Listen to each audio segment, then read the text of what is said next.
అందరికీ నమస్కారం. ముందుగా మన ఆఫీస్కి నార్త్ నియోజక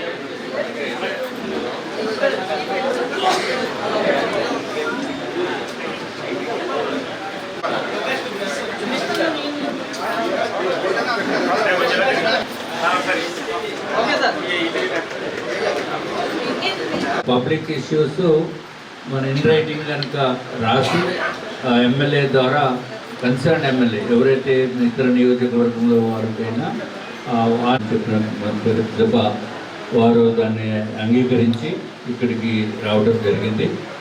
అట్లాగే ఎవరైనా ఏదైనా మాట్లాడాలనుకున్నా మీకు అందరికీ తెలుసు కదా, ఈరోజు వారు తిరుపతి ప్రయాణం ఉంది.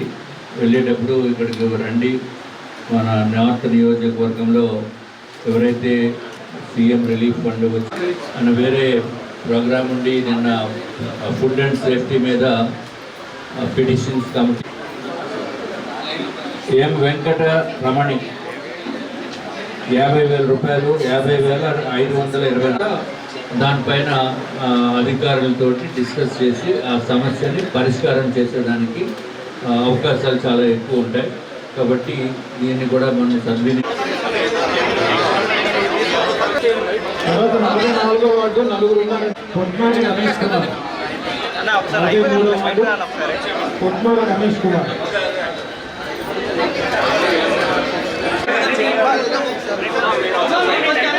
42వ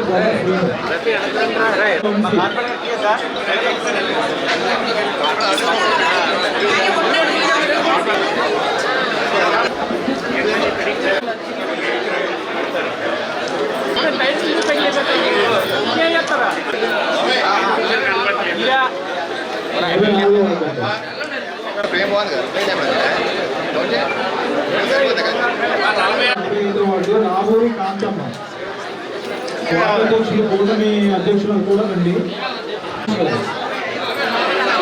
కుమార్ గారు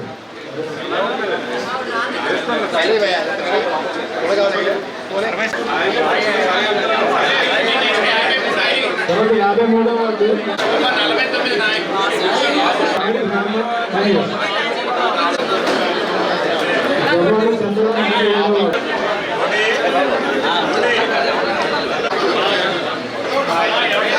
46వ వార్డు నాయకులు,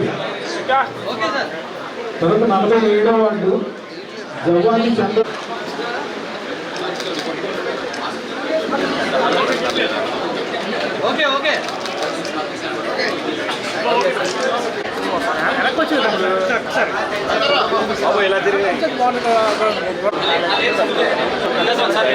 ఏదైనా మన ఇప్పుడు గౌరవనీయులైన రఘురామకృష్ణరాజు గారిని సీఎం రిలీఫ్ ఫండ్ 8,99,000 రూపాయలు సీఎం రిలీఫ్ ఫండ్ ఇవ్వటం జరిగింది. నార్త్ నియోజకవర్గంలో ఉన్నవారు గౌరవనీయులైన రఘురామకృష్ణరాజు గారు పిటిషన్స్ కమిటీ చైర్మన్ మరియు డిప్యూటీ స్పీకర్ గారు నార్త్ నియోజకవర్గం ఎమ్మెల్యే ఆఫీస్కి రావటం జరిగింది.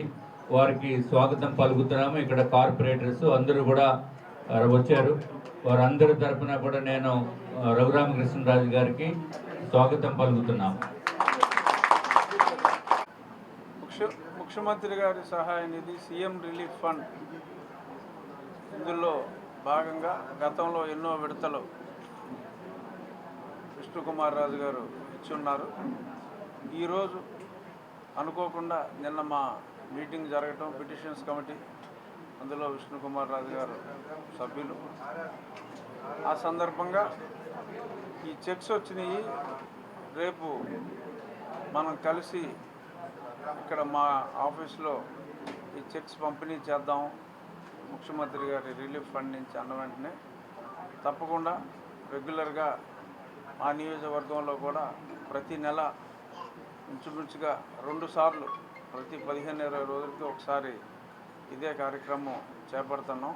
చాలా మంచి కార్యక్రమం, చాలా ఫాస్ట్గా కూడా ప్రాసెస్ చేస్తున్నారు ముఖ్యమంత్రి గారి ఈ సహాయ నిధి. సో తప్పకుండా మీతో పాటు ఆ కార్యక్రమంలో పాల్గొంటానని చెప్పి ఆయన అడిగిన వెంటనే చాలా సంతోషంగా ఇక్కడికి రావడం జరిగింది. ఈయన నియోజకవర్గానికి సంబంధించిన మొత్తం కూటమి కార్పొరేటర్స్ అందరినీ కూడా ఇక్కడ కలవటం నాకెంతో సంతోషంగా ఉంది. ఈ కార్యక్రమం గురించి ఇదే ప్లస్ ఎన్టీఆర్ వైద్య సేవ కూడా మనం చూస్తున్నాం. ఎంతోమంది కొన్ని లక్షల మంది ఈ సేవలు పొందుతున్నారు.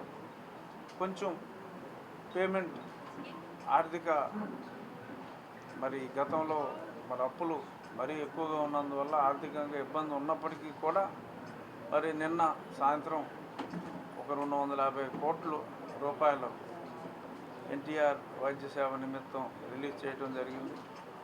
త్వరలో వచ్చే వారంలో ఇంకొక 250 కోట్లు రిలీజ్ చేస్తామని కూడా ముఖ్యమంత్రి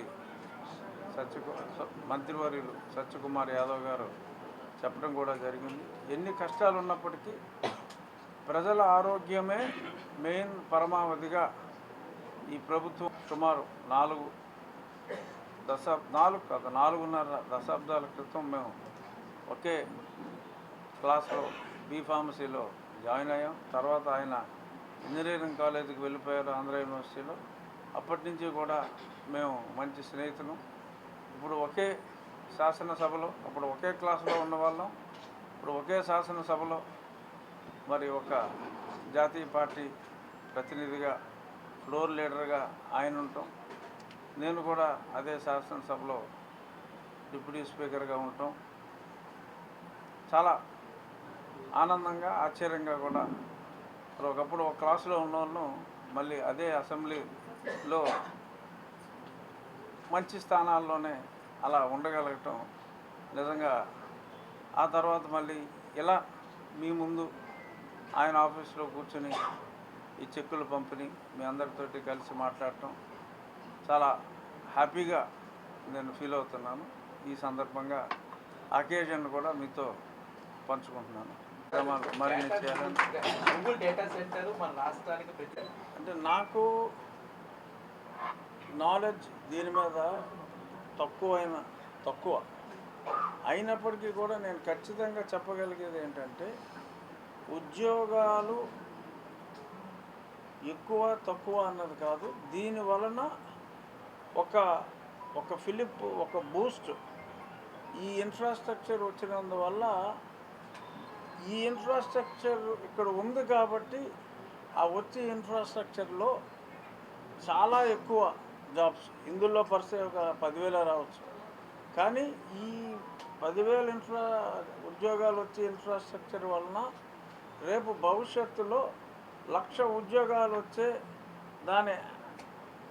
దీన్ని ఉపయోగించుకుని వచ్చే ఇండస్ట్రీస్ అయితే దీనికి ఎన్నో రెట్లు 10 రెట్లు కావచ్చు, 20 రెట్లు కావచ్చు, ఎన్నో రెట్లు ఉద్యోగం పొటెన్షియల్ ఉన్న ఇండస్ట్రీస్ అంటే AI based or IT based industries రావటం అనేది ఖాయం. లేదంటే ఏంటి సార్, ఏంటి విషయం ఏంటి? ఆ రూలు అసెంబ్లీకి వస్తే ఒక ఎమ్మెల్యేకి ఎంత టైం ఇస్తారో అంతే ఇస్తారు. అది కరెక్ట్ కాదండి. మీకు ఇప్పుడు లైవ్ ఎగ్జాంపుల్ విష్ణుకుమార్ రాజు గారు ఉన్నారు. వారి పార్టీకి 8 మంది సభ్యులు ఉన్నారు. ఎంతసేపు మాట్లాడుతున్నారు ఆయన? మీరు చూశారు కదా, నేను ఎప్పుడు బెల్ నొక్కుతానే ఉంటాను. ఆయన పట్టించుకుని ఆయన మాట్లాడుతున్నారు కదా. సో మరి 8 మంది సభ్యులు ఉన్న విష్ణుకుమార్ రాజు గారు మాట్లాడుతున్నప్పుడు మరి ఆయనకి 11 మంది సభ్యులు ఉన్నారు. ఆయనతో కలిపి 11 మంది సభ్యులు ఉన్నప్పుడు డెఫినెట్గా సమయం అన్నది వారు మాట్లాడే ఆ కంటెంట్ని బట్టి ఆ పాయింట్ని బట్టి ఉంటుంది. సో అసలు రాకుండానే నాకు సమయం ఇవ్వట్లేదు, నాకు సమయం ఇవ్వరు